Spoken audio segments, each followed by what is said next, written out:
This is a video on culture, and this one deals with only two things. It's really one thing that has two words for it: the traits of a culture and the dimensions of a culture. Traits are really the same thing as dimensions of a culture. And either word is fine because it's sort of obvious what they mean. Sony differs from Hitachi. And the differences are fundamental in that Hitachi has always had this huge He-Man industrial core, and it added media and television and stuff to that core. And Sony's had more of a media, information, music core, and never bothered with the industrial He-Man stuff so much. So they've been stylistically different for a long time, for example. Traits of a culture are things like, is it a strong culture or a weak culture? Is it a uniform culture in that everybody everywhere in the organization has the same amount of these traits? Or is it a non-uniform culture in that some parts of the organization have very different amounts of the culture than other parts? Is it a stable culture? Is it the same 30 years ago as now? Or is it a flexing culture and periodic, so that every 15 years or 20 years, every generational change, the culture switches from one pole to another pole: progressive, conservative, or local, global, etc. So those are traits of culture. And why do we use the word traits for them? Because we intend to change them. They are dimensions of culture that we are unsatisfied with, and we want them different. We're going to do something to affect them. Now, dimensions of culture are things that we've decided not to invest in changing, but we have to spot them because they're going to influence how we do the stuff that we're going to change. And so that's really the difference. A trait and a dimension are the same thing, except the traits are dimensions that we're going to actively modify because they're bothering us, or we could have a great benefit from them. And the dimensions of a culture are traits of a culture that we're going to leave alone, but we have to acknowledge their power and sort of get out of their way or harness their power, because we're not going to modify them. They're there, and they're part of the landscape we have to act on and implement through. So we have to pay attention to them. That's one issue: traits versus dimensions, and seeing that they're really the same thing. Number two, they're arbitrary. They're both arbitrary. We use the word strength of a culture, and then if you try as a professor to scientifically research and define that, it's really difficult to define. And that it can mean all sorts of things, 20, 30 different things. In fact, the uniformity of a culture, I said, versus the diversity in a culture, many people would call that a strength. Strong cultures are uniform, and cultures that are variegated are weaker. So some people would use it that way. So, and other people wouldn't. Other people would say you can have a strong culture that is variegated or that is uniform, either way. So defining these traits is very difficult, and people disagree, and they use the word strong or weak without ever having scientifically defined it. And people on a team will think they all hear the same thing when somebody says the word make this culture stronger, but when you actually look at their proposals, each of them, what you would do to make it stronger, you find out they're working in very different directions. And so language is very difficult and unconsensed on, and so changing traits and changing dimensions is quite tricky, because of the language misleads us, and we think we're using words that are well defined, and they are not. The third issue in dealing with traits and dimensions of culture is that academics have done a lot of harm, and this is one of the bigger examples of harm done by putting professors into professions.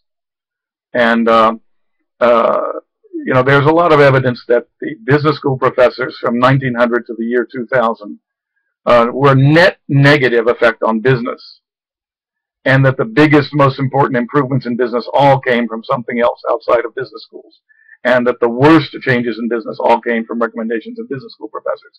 And if you look at, changes in American business since I was born, the biggest change was Peter Drucker for 15, 20 years, and he was doing the fact that people like my father, who fought the Germans in Europe, realized that the German bazooka really worked. It blew up tanks, whereas the American bazooka half the time blew you up, and the other half of the time blew the tank up. And Americans, like my father, really preferred the German bazooka because they didn't like the 50-50 chance of having yourself blown up that the American bazooka gave you. That the German tanks, for all of them, were better than the American Sherman tank. And the Americans won just because they had like 15 tanks they could surround a tiger with and eventually get to the back of it and blow it up. And so the uniforms, the boots, my father immediately stole German boots because they were warmer and they fitted better and they didn't chafe your foot the way American boots did. And so he couldn't admit it, and he couldn't use the word German because they were trained by the media to hate Germans. But after the war, my father and millions of people like him wanted to know what made and the American army was undemocratic and top-down and dictatorial, and the German army was much more democratically run. So local commanders in Germany could write an order exception. If they were ordered with 200 men to take a hill against 400 men, and they found out that there were 1,500 men, not 400 there, they could write an order exception and then go do something else. And then after the battle, go to this hearing to justify their order exception and have it accepted. And the Americans had nothing like that. Not only that, German tanks had two-way radios so that the commander could get information from his people on the field. American tanks had one-way radios because Americans were so dictatorial that they just wanted you to do what the commander said regardless of whether it was stupid or not. And the commander didn't bother with any information from stupid, low little people like you. You're just employees. And so the German army was more democratically managed than the American army. This horrified my father. It violated everything that the media taught him about the war. And so secretly, millions of men like my father wanted to know what made German management and equipment and manufacturing and leadership so effective in the war. And Peter Drucker, this Austrian. And, Americans are a little ignorant about geography, so they could pretend that Austria had no relation to Germany.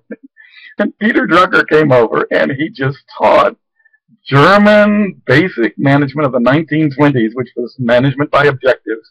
They had books on it in German in the 1920s. The Germans laugh about this. That the Americans after World War II studied German management after World War I to catch up. And so there was 20 years where American business schools right after the war taught nothing because we learned everything from Germany. Then guess what happened? Japan. Another 20 years, learned everything from Japan, nothing from the business schools. And then what happened? The web. We learned everything from Silicon Valley, nothing from the business schools. Finally, in 2000, we learned shareholder uber alles and agent theory from Jensen and collateralized debt obligations and derivatives using beta, priced with beta, and created the world's biggest financial disaster, which was the contribution of Harvard and the University of Chicago and Stanford. And so here you have all of the money that Silicon Valley made in 20 years wiped out in 1 year by Harvard. So that's the contribution of business schools to the practice of business. And now I know that's a gross exaggeration, but it's largely accurate if you look at the actual numbers. And there are about, I could give you the 10 papers I could cite, but there are 10 fairly nonpartisan people. I mean, nobody's totally nonpartisan, but there are 10 fairly nonpartisan people who have looked at all the various arguments slewing around, and the net presence of professors in business is negative. Now, in culture studies, we had this horrible thing called Hofstede. I'm sure he's a nice person, but his effect on culture studies has been entirely negative. And what he did was he sent a questionnaire to and did factor analysis of the results and found 8 dimensions for distinguishing the cultures of IBM employees in 40 different nations, about 100,000 employees. And American professors are so, how do I say, unthinkingly hero worshipful that they worship his study rather than think about it. And the well-known weaknesses of factor analysis they ignored. And the unbelievably biased nature of his sample they ignored. And Americans don't realize that mathematically, slight changes in sampling are enormously bigger in impact on results than statistical correlations and p-values in factor analysis and multiple regression analysis.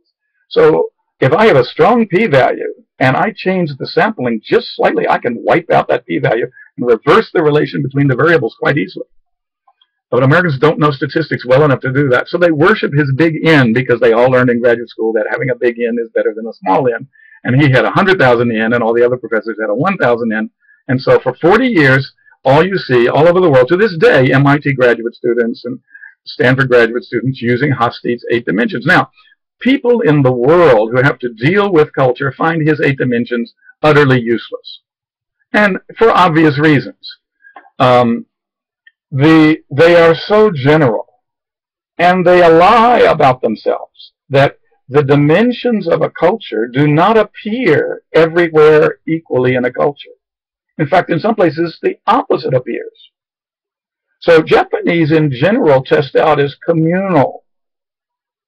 But there are parts of Japanese culture in art and in academia that are vastly more individualistic than American culture. And so actually I have a model of 64 social processes: the economics of a person, of a Boy Scout troop, of a corporation, of a society; the politics of a person, a Boy Scout troop, a society; the meaning generation, value generation of a culture, a person, or a society; and the social change of a person, a society, a Boy Scout troop. Now, those functions go on in every unit of every society, and I have 64 of them. And then I look at where culture dimensions appear in which one of those 64, and in which ones the opposite appears. And so this gives me an enormously more articulated, because I've got not just the dimensions, but where they appear, where they don't appear, and where the opposite of them appears in each society. So that step alone puts me way ahead of Hofstede. Nobody at MIT, Stanford, or Harvard has even thought of this. This idea came from the Rockefeller Brothers Fund 2.5 decades, 30 years ago. Some really bright people, actually Hannah Arendt and Ed Shills on a committee, were defining this limitation on the idea of culture. Ed Shills from a sociology perspective, Hannah Arendt from a political science perspective. And they were a hell of a lot smarter than the people currently at Harvard and on these committees. So that's one limitation on the idea of culture, traits, and dimensions. The other limitation on the idea of culture and dimensions is we need to think about how we want to distinguish cultures from each other. Now, Hofstede's sales pitch was that I found a very efficient, small group of things to pay attention to, and that was the appeal. He sells it in his latest books, which is the same old 8 or 9 dimensions 40 years later. He sells it as, you know, these 8 differences are the only kinds of differences you really need to pay attention to. And so you have to say, for what? For what purpose do I only need to have to pay attention to these 8 dimensions? And then if it's any practical purpose, this policeman has challenged me for handing out a leaflet on the street in Shibuya Station. Should I react to him individually or communally? The categories are so grossly big and general that there are no guidance to action at all. And businessmen all over the world find them just utterly useless. You can test out that they're there as tendencies of answers on questionnaires, but you can't do anything with them once you find out that your little research project is done. So what I did was I looked for all the dimensions I could find. I went to world literature, found 192 dimensions that are justified in research studies, many of them with much less biased samples than Hofstede used, much less biased samples. And many of these distinctions of immediate, great practical import. In fact, many of them came from corporate CEOs, corporate research lab directors, people trying to get something done in different sites around the world, and what dimensions of difference they had to notice in order to get the same function well done in these different landscapes. And so I have 192 dimensions. Now, that scares people. It's a lot of work. So I coax them into it first by introducing them from Hofstede's 8 to 48 dimensions. And then I take them from 48 to 64 dimensions. And then I take them from 64 dimensions to 128 dimensions. And then finally, I take them to 192 dimensions. Now, I've got sheets that I give to my students of the 192 dimensions of difference, and I express them all as polarities and as principles so that it's easy to score. And then I have my students tell me the culture of different parts of an iPad. The gesture interface of the iPad, what is its culture on these 192 dimensions? And if you do that, you are able to predict the features of the next version of the iPad. And you're able to predict some of the features of the Galaxy 4S Not all of them, but some of them. You know, we got to work on this to get it perfect. But you don't need perfect to make a lot of money. But with my level of articulation, you get dimensions that are practical enough for actual purposes going on that you can make money with them in terms of predicting the future versions of a product, how well a product will sell, compare the culture of the product with the culture of its users. I call it the two matrix method. And so this is the ballpark on traits and dimensions. So I've got tools, social design automata and mass workshop events that are useful for generating new cultures from scratch and changing the traits of a culture, making it more variegated, making it more uniform, making it stronger, making it weaker. And I've got tools for using dimensions of culture that we don't want to change, we just want to notice them, to predict the price of a product, how well it will sell, what are the features going to be in a new version of it, what features will a competitor probably move to. And so I've got tools for both of these. And so whenever you want to perform an operation on the trait or dimension of a culture, and remember, dimensions are traits you don't want to operate on. So you just perform operations on traits of a culture. So whenever you want to perform an operation on a trait of a culture, I've got tools for that. But what do we do to dimensions? We don't change dimensions, but we want to take them into account and see how they influence things. And I got tools for that too. Kind of ways to map them and articulate them at great levels of granularity, small enough levels of granularity to be practical and tell us how something will sell or how it will fit with the culture of some users. I hope that helps a little bit, because it's very difficult to think about these things as an amateur, and you read article after article that's so confusing. And so these simple distinctions that I make and that I teach in this course, in this 10-part model of culture, to 5 pairs of 2, these simple distinctions sound too simple to be powerful and valuable and useful. But if you go to the thousands of books on culture using these distinctions, you will make sense of it all and not be confused by it all, and you will straighten up the chaos that each book is. Whereas if you take any of the models in any of those books and apply it to the other books, you're just going to get lost in chaos, because nobody finally makes much sense. And I don't know why my distinctions are this powerful, in part because I have probably more than any other professor in the world concentrated on the cultures of professions, the culture of genders, the culture of organizations, the culture of technologies, and the culture of idea subworlds, shared idea spaces, more than I've dealt with the culture of nations. And therefore, I don't have the kind of Japanese are different than Americans. Yeah, we know that. And, Americans are different than French. Yeah, we know that. And French are different than Germans. Yeah, we know that. And in Saudi Arabia, we eat this, and in Germany, we eat that. Yeah, I know that. I mean, in most papers published on study, start and finish with the same idea, which is different places are different. So the hypothesis is Germans are different than Japanese. And then they get some data, and they discover Germans are different than Japanese. We knew that. We didn't need a bunch of PhDs and professors telling us that different places are different. Hawaii is different than Manhattan. Yes. And so you really have to be careful. If you're going to study something about culture, what's the point of the knowledge that you're getting, and who's going to use the knowledge to do anything? Now, this is anathema to most professors. They don't intend to ever have it used. They just want to publish it so they can get promoted. But for the rest of us, we want to not make $5 billion mistakes with culture. And in fact, we wouldn't mind becoming vice president because we saved the company from a $5 billion mistake by being the only one able to handle cultural situations capably, where other people had no tools and no orientation and no idea what to do.